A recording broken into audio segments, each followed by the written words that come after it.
pangalan mo pala, Dre? Junjun na lang sir. Larry. Ano? Binablog ko lagi itong Mototown eh. Ayan, kaming dalawa lang ni Junjun ng ano, nandito pa. Ano na, mag-aalas 5 na, kami pa lang dalawa. Woohoo! Maganda ano? Kaya wala pang hindi po 17 point yung Toad and Throttle, lalakas ng hatak. Oo, kasi 150. Lalo na yung Pyro siguro. Yung Pyro kasi dala ni Boss Edsel eh, pagbalik niya. Kasi 175 yun. Tapos meron siyang ano, katulad sa Honda or sa Yamaha, ABS. idling stop and start. Mamamatay. May idling siya? Pero kaya kayang i-bypass yun? Pwede siya may switch naman Oo, ayan ba yun? Asan? Ayun, mamamatay. Pag Hindi, ano yan eh, engine stop yan eh. ito ay pagkas. Oo nga no.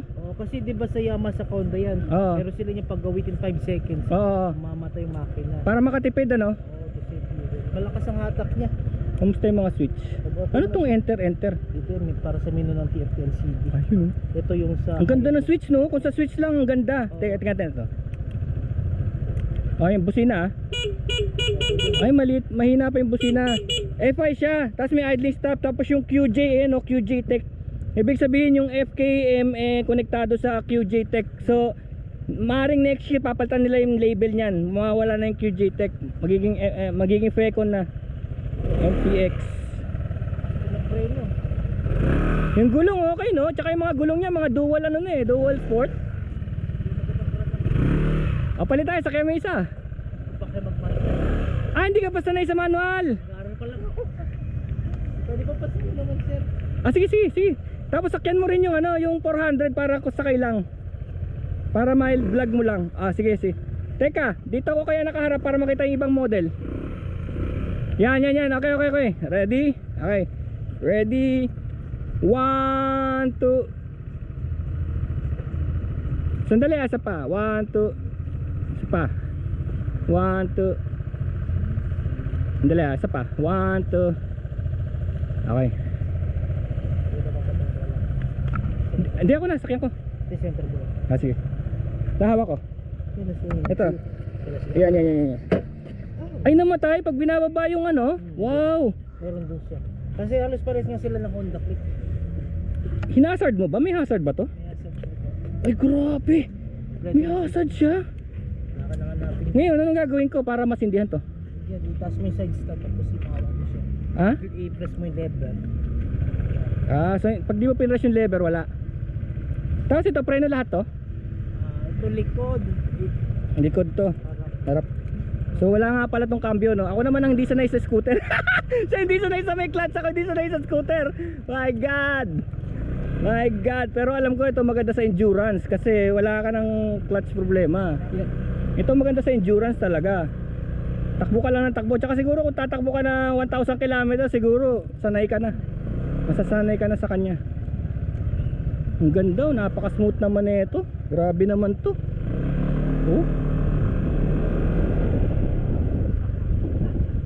Galing, ang galing. May daan kaya dito?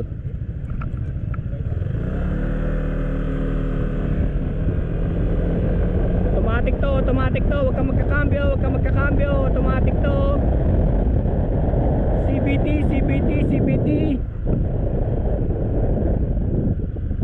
May daan pala eh. Siguro may harang lang sa kabila. Ito si Victor oh my God, bukas.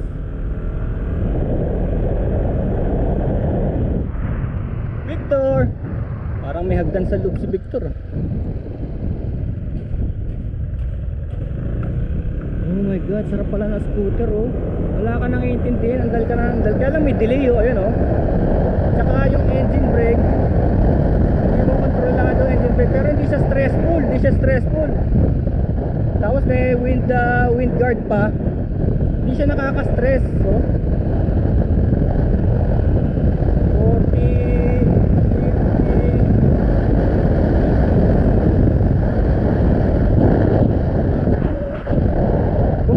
Kung tinatanong nyo yung pyesa nito, meron daw pyesa, pero hindi compatible basta sa ibang brands eh. Kailangan talaga pumunta tayo sa warehousing nya. Yun ang ano ito. May pyesa siya.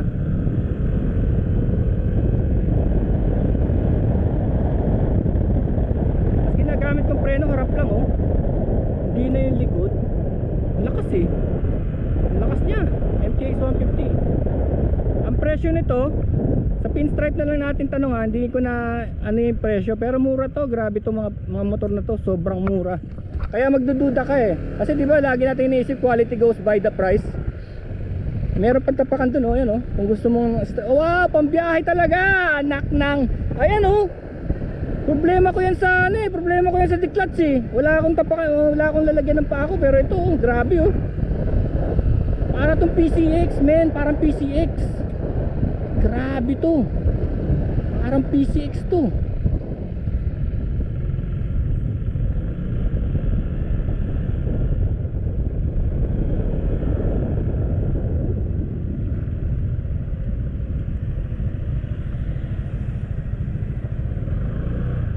Tingnan natin, paikot-ikutin natin ha. Habang nandun yung camera, paikot-ikutin natin ha.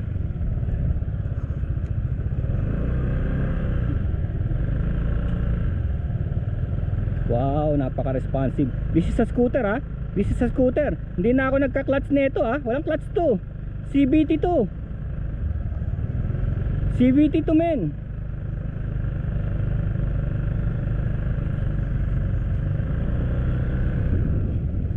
Ayos, ang galing. Woo! Ang galing, ang sarap gamitin. Pang ano to, pang endurance to men. Pang endurance to. Grabe to. Hindi mo napapansin yung piga niya kahit konti. Kaya nga, tsaka tignan mo, pinaikot-ikot ko. Akala ko magaling lang umikot pagka may clutch ka. Ito walang clutch. Wow. Malakas ang Wow. Paano ba ito papatayin? Dito? ano mo na, baba mo na side step. Ah, ganun?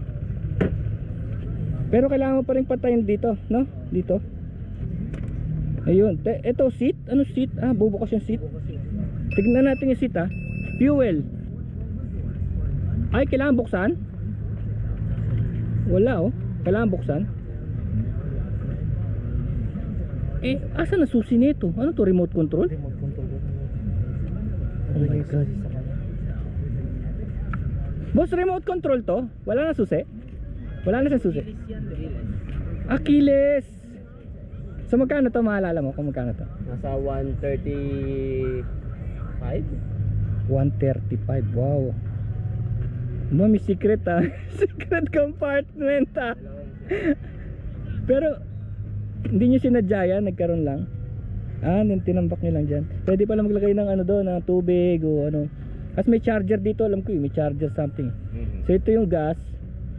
Dito rin. Kaya pala ibang Endurider, tinatanggal mo na yung takip para hindi na pupindot dito. Diretso na. Kasi daw na gagamit yung battery. Scooter ko kasi dati. Pero ngayon ginawa na mo ito. Ito, yung ganda. Seat. Ganda nga eh. Kompleto, may start and stop system. Kasya helmet, no? Isa lang eh.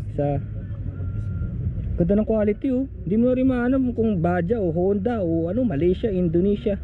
Maganda quality ah.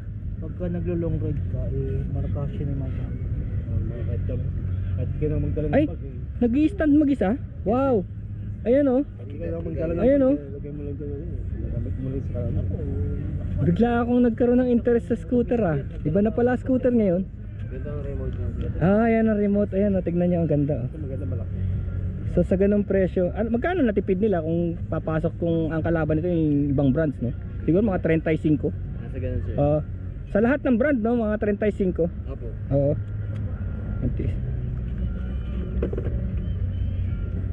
Ayan ah, nawala na yung duda ko sa mga ano, sa mga ibang brands. Pero Honda kasi lagi, Kawasaki alam mo na. Opo. Yung mga major na ano. Oo. Ito bibilib ka, alam niya yung height ng Pilipino, 5'6". Lapat ang paa namin sa lupa. Mga Asian height talaga eh. Ah, Alam mo yung mababa. oo, dapat ganun eh, kasi yun ang market mo eh.